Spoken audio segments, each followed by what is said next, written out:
복된 소식 아름다운 소리 AM 1590kHz 시카고 기독교 방송입니다.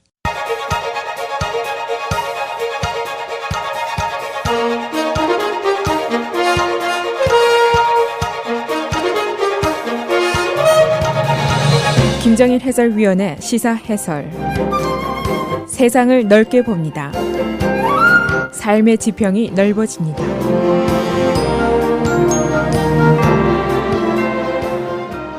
시사 해설입니다. 이 시카고의 악명 높은 교통단속 카메라와 관련된 뇌물 재판, 어제 끝이 났습니다. 피고인이었던 시카고시청의 이 교통시설 설치 책임자 연방 배심에 의해서 유죄 판결을 받았습니다. 지금 시카고 시내 곳곳에 마치 쥐려밭처럼 깔려있는 교통단속 카메라가 384개가 있습니다. 이 카메라 설치사와 시카고 시청과의 계약금이 무려 1억 3,100만 달러입니다. 이 카메라가 그동안 벌어들인 벌금은 6억 달러. 그러니까 장사로 따지면 뭐 괜찮은 거래입니다. 1억 3천만 달러 투자해서 6억 달러를 벌어들였죠. 그런데 이 카메라를 설치하는데 뇌물을 받은 시청 간부의 뇌물 액수가 200만 달러. 이 정도 되면은 이 사건이 얼마나 악성 사건인지 쉽게 이해가 될 수 있습니다. 그러니까 복노릇한 것은 시카고 시민들 뿐입니다. 설치하는데 억대의 돈이 들었고 시민의 세금이죠. 또 세금 내서 설치한 카메라가 시민들의 주머니에서 또 벌금을 거두게 되는데 그게 자그마치 6억 달러. 또 그 카메라 설치하는데 받은 뇌물이 200만 달러. 그러니까 시민들이 2중 3중의 피해자가 된 것이다. 이렇게 볼 수가 있습니다. 이 재판 소식 아주 간단하게 간추려 보겠습니다. 피고인 존 빌스, 54살, 직함은 전 시카고 시청의 교통국 부국장이었습니다. 이 사람이 소위 이 Red Light Camera 설치 책임자입니다. 이 사람이 애리조나에 본부를 둔 이 Red Flags Traffic System Inc.라는 회사의 계약을 체결하는 것을 주도한 장본인입니다. 이 과정에서 200만 달러의 뇌물을 수수했는데 연방 검찰이 20개의 혐의로 기소를 했습니다. 그 기소 내용은 뭐 사기, 공갈, 뇌물, 세금 포탈 등등입니다. 그동안 재판이 오래 계속되어 왔고 어제 결론적으로 배심이 20개 혐의 모두에 대해서 유죄를 판결했습니다. 그리고 이제 오는 5월 5일 연방 법원이 이제 형량을 선고하도록 이렇게 스케줄이 되어 있습니다. 법률상으로는 최고 형량이 징역 304년까지 갈 수 있습니다. 그러나 실제로는 아마 한 10년에서 20년 정도 징역형이 선고될 것이다. 이런 예상이 나오고 있습니다.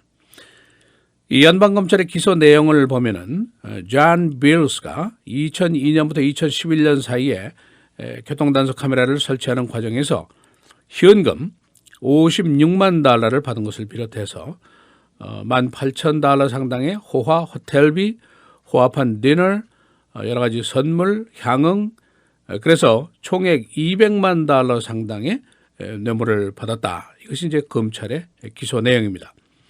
검찰은 이 혐의를 증명하기 위해서 3명의 아주 키 증인을 내세웠습니다. 한 명은 이 현금 뇌물을 전달한 중간책이고 2명은 전 그 레드 플렉스 설치사의 부사장, 간부 이런 사람들이었습니다. 이 존 빌스의 변호인 측의 주장입니다. 이 뇌물로 지칭되는 돈이 존 빌스가 독식한 것이 아니다. 사실은 라비스트들을 통해서 윗선의 권력자들에게 전해졌다. 그런 주장을 했습니다. 이 거명이 된 정치인들, 그 권력자들 중에는 리차드 데일리 전 시장이 들어있고 마이클 매디건 하원 의장 등이 들어있습니다. 이 돈이 마이클 매디건의 정치 헌금으로 5,500달러가 쓰여졌고 또 그가 운영하는 비영리 단체의 기부금 등으로도 사용이 됐다. 이제 그런 주장입니다. 그러나 변호인 측이 이 주장을 뒷받침할 만한 증거를 자세히 제시를 하지 못했습니다. 배심이 12명인데 남자 7명, 여자 5명이었습니다. 지난 월요일 그리고 어제 이틀 동안 평결 작업을 해서 전원 일치 20개 혐의 모두에 대해서 유죄 평결을 내렸습니다. 이 재판정 변론에서 변호인 측이 자주 시카고 웨이라는 단어를 사용했습니다. My Way가 아니라 시카고 웨이인데 뜻이 뭐냐 하면은 이 부패가 가득하고 뒷거래에 능한 시카고식의 뇌물 방식이다. 이제 그런 의미로 사용을 했습니다. 이 변호인은 존 비어스가 속죄의 양이다. 일개 시 교통부국장이 어떻게 그런 큰 일을 할 수가 있느냐. 결정 권한이 있는 거물들의 짓이었다. 이제 이런 주장을 했습니다만은 그러나 증거를 제대로 제시하는 데는 실패를 했습니다. 이 시카고시의 Red Light Camera 그야말로 악명이 높습니다. 2003년도 11월에 55가하고 웨스턴 애비뉴에 첫 손을 보인 후에 말썽이 끝이지를 않았습니다. 데일리 시장은 당시에 법을 지켜라. 교통법규 지키면 만사가 오케이 아니냐. 그렇게 얘기를 했습니다만 대부분의 시민들은 Where's mine? 쥐레가 어디 묻혀 있어? 이렇게 불안감이 계속이 됐습니다.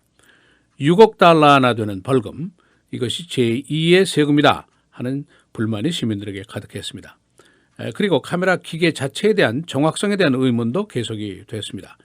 같은 동일한 교차로에 있는 카메라가 어떤 날은 수백 장의 티켓을 발부하고 어떤 날은 한 장도 하지 않고 그러니까 이게 제대로 된 것이냐 그런 의문이 당연히 있게 되죠.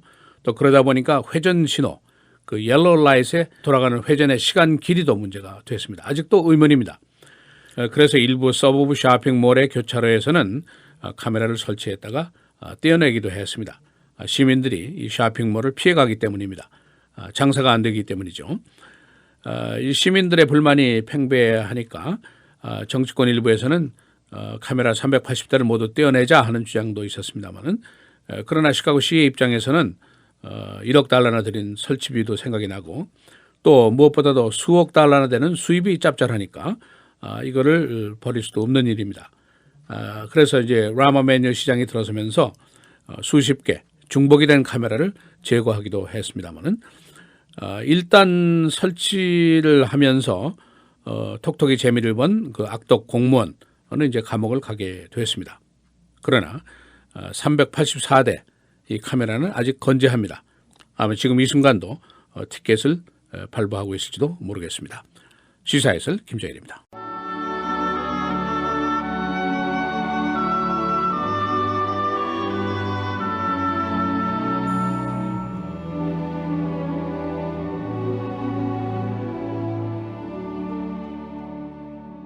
내가 진실로 진실로 너희에게 이르노니 한 알의 밀이 땅에 떨어져 죽지 아니하면 한 알 그대로 있고 죽으면 많은 열매를 맺느니라. 자기의 생명을 사랑하는 자는 잃어버릴 것이요 이 세상에서 자기의 생명을 미워하는 자는 영생하도록 보존하리라.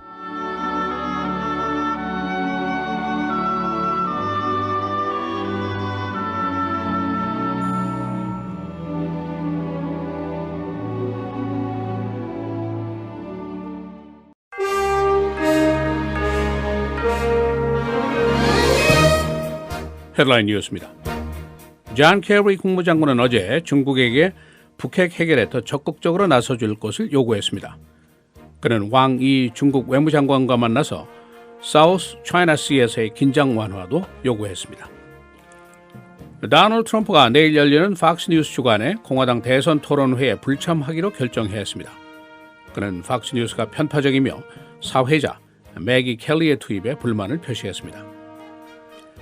클리브랜드시가 경찰관 6명을 파면 조치했습니다. 이들은 2012년 비무장 흑인 2명을 사살한 경찰관들입니다. 이들은 도주하는 피살자들에게 137발의 총격을 가했었습니다. 금년에 만기되는 패스포트, 갱신을 서둘러야 합니다. 폭주가 예상되기 때문입니다.